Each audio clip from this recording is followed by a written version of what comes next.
Assalamualaikum dan selamat pagi. Bersua kita lagi dalam PDPR Maya bagi minggu ketiga ya. Cikgu berharap kamu telah bersedia untuk pelajaran kita pada hari ini.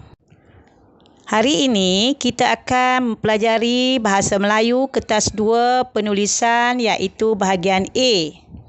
Baiklah, sebelum kita meneruskan pelajaran kita hari ini, mari kita lihat objektif pelajaran kita untuk hari ini. Objektif pembelajaran kita, pada akhir pengajaran dan pembelajaran, murid dapat: pertama, memahami dan menyatakan maklumat berdasarkan gambar. Kedua, membina 5 ayat lengkap menggunakan pelbagai kata kerja mengikut konteks yang betul. Baiklah, sekarang cuba kamu lihat gambar yang ada tertera di hadapan kamu.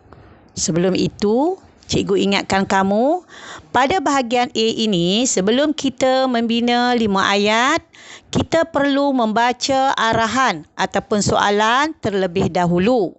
Kemudian, kita perlu menggaris kata kunci yang terdapat di dalam gambar. Seterusnya, kita bulatkan gambar dan senaraikan seberapa banyak kata kerja yang terdapat dalam gambar tersebut. Baiklah murid-murid, mari kita bersama-sama melihat gambar dan membaca arahan ya. Okey, gambar di bawah menunjukkan situasi di sebuah majlis perkahwinan. Tulis 5 ayat yang lengkap berdasarkan gambar di bawah. Kata kunci yang terdapat dalam arahan ini ialah situasi di sebuah majlis perkahwinan. Ingin cikgu ingatkan sekali lagi, apabila kita telah memahami arahan, perkara yang pertama kita mestilah bulatkan semua kata kerja yang terdapat di dalam gambar. Okey, kamu lihat gambar dan bulatkan sekarang. Ya, gambar pertama, kata kerjanya ialah bersilat. Seterusnya, gambar kedua, bersanding.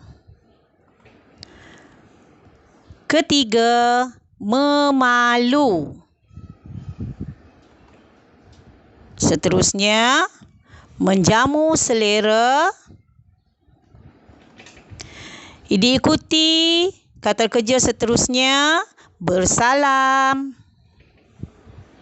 Dan akhir sekali, menyedok ataupun mengambil lauk. Berdasarkan gambar ini, kita telah berjaya menyenaraikan 6 kata kerja.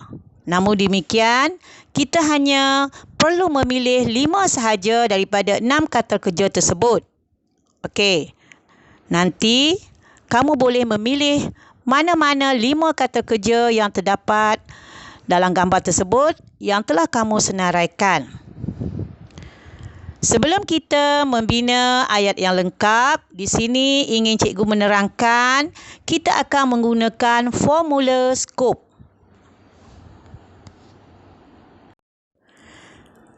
Formula ini akan memudahkan kita untuk membina 5 ayat. Baiklah, mari kita lihat apa itu skop. S mewakili subjek. Kebiasaannya, subjek terdiri daripada orang, binatang, tumbuhan dan benda. K pula ialah kata kerja. Lebih senang kita masukkan sebagai perbuatan apa yang dilakukan oleh subjek di dalam gambar. O pula ialah objek, mewakili penerangan tentang sesuatu. P perluasan ataupun keterangan tentang sesuatu.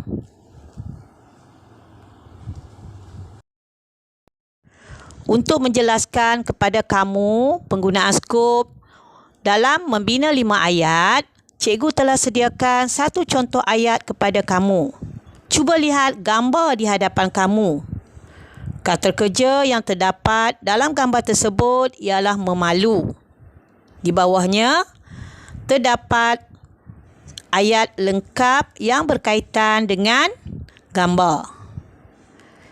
Kamu tahu tak kenapa cikgu membezakan rangkai kata tersebut mengikut warna tertentu?